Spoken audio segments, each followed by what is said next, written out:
Greetings from Father Isidore Clark. Today I am going to reflect on the Gospel for the 6th Sunday of Ordinary Time. This tells us about Jesus curing a leper. If you've ever had a lengthy, serious illness, apart from that making you feel rotten, you probably felt very lonely and isolated. You couldn't take part in the activities of healthy people. You probably felt on the fringe of life, an outsider. Life was passing you by, and if you'd had a very infectious disease, you would have been isolated. People would have kept their distance. That was the situation for the leper in today's Gospel. The law forbade him from entering the city of Jerusalem or any other town or village. That meant he could not take part in public worship in the temple.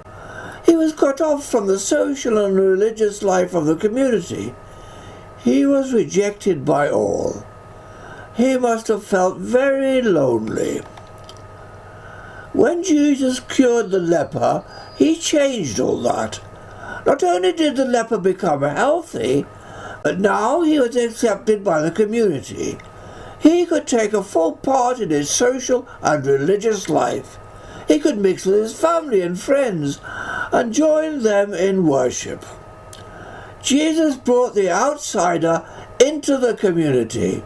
Now he felt he belonged. By curing the leper, Jesus showed much more than compassion for this lonely, sick man, though he certainly did that. This cure was a sign of what Jesus had done for all of us. Through sin, we became outsiders, cut off from the intimate life and love which God wants us to share with us. Through his death, Jesus identified with the outsider. He was despised and rejected, executed as a criminal. He even felt the loneliness of thinking he'd been abandoned by his Heavenly Father, and that at a time when he was most needed his support. A time when he was fulfilling the mission for which he joined the human race, lived among us, and was dying for us. But it was precisely on the cross when Jesus became the most abject of outsiders. Then it was that he made our peace with God, so that we were no longer strangers, no longer outsiders, separated from God. Now we have become his children, sharing his life and happiness. Now we have become fellow citizens in the household of God. In our society, and in every society, there are outsiders, people who are marginalized, social outcasts. There are barriers which exclude them, shut them out. True, some prefer to be loners, but that in itself restricts their lives. We can only develop as human beings and as Christians by relating to other people, by giving and receiving love, care and compassion.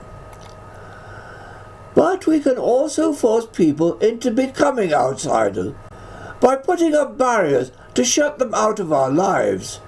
We can think they are not one of us. Their colour, race or social class is different from ours, and they can exclude us for the same reasons. Whatever the grounds for exclusion, it causes a sense of rejection and pain. We know only too well that suspicion and prejudice between peoples of different races and religions create dangerous tensions. Christ's work was to bring the outsider in from the inn in a hospitable cold, to make us all welcome. That's the mission of the Church, which we express and reinforce at every Mass, which is the sacrament of unity with Christ and each other. All should be welcome as we gather round the altar, and that includes sinners. If we all had to be perfect before we could share in the celebration of Mass, we would have no priests, and our churches would be empty. As citizens of the world and as followers of Christ, we are all called to be community builders, to break down the barriers which keep us apart, to make the outsider feel he or she belongs. This is especially necessary today as racial and religious bigotry and prejudice is increasing. We all need to reach out to peoples of other cultures and faiths. Far from fearing them as a threat, we should welcome them as enriching our lives. Hopefully, they will welcome us in the same spirit.